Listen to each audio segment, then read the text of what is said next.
It's an alarming trend. More and more young women, many of them with families, getting diagnosed with breast cancer. How do you balance the fight for survival with being there for your kids? It's a truth a mother and breast cancer survivor who is still in her 30s knows all too well. Julie Millay reports from Greenwich. In 2022, Marcella Kelson was 35, and she had just given birth to her second child, a daughter. It's like a really beautiful sort of moment in our family because it felt like we were sort of getting our stride of as a family of four. But when her daughter was 4 months old, Marcella was doing a routine self-exam and she found something.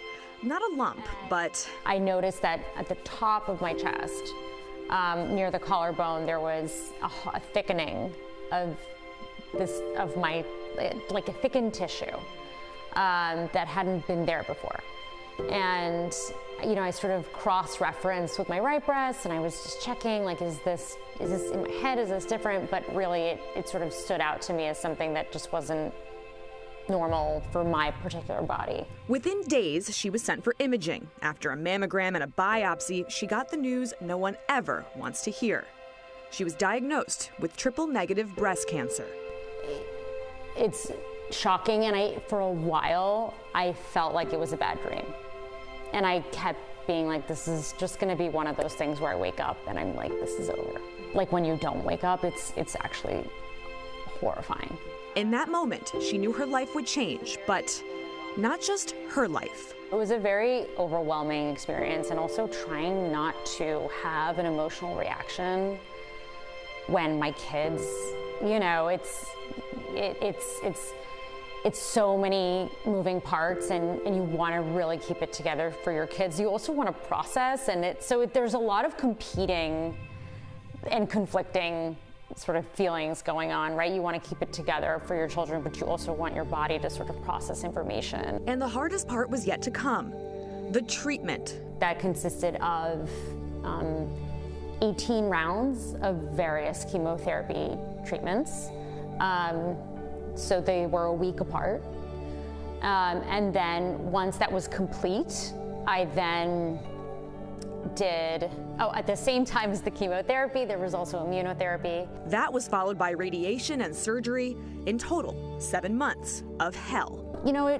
It was very difficult on my body. I think having small children and going through chemotherapy is really difficult because you really want to keep up with your kids, but you feel like a bad mom. You feel like you can't go pumpkin picking, there's just so many things that you miss. And I did miss so much that year. And another big physical change, losing her hair. I decided to cut my hair short, but you would really see it falling out in big chunks, and it's jarring, and it makes you feel and look really ill. So it's a difficult process. Yeah. After those 7 months, Marcella's prognosis was favorable. She realized she was learning not just a lot about cancer, but a lot about herself. It was very difficult, and I think, it changes you and it hardens you in some ways, it softens you in some ways. It's really, but I think that I've learned a lot about priorities. I think I've learned a lot about what matters. I think I've learned a lot about my own personal strength. Marcella's story is her own, but it's not necessarily unique. According to the Breast Cancer Research Foundation, more women under 50 are getting diagnosed with the disease. The incidence in younger women is still low, about 49 women for every 100,000, but doctors say the trend is concerning. Obviously, people are getting screened more frequently and regularly, so the earlier detection is being caught.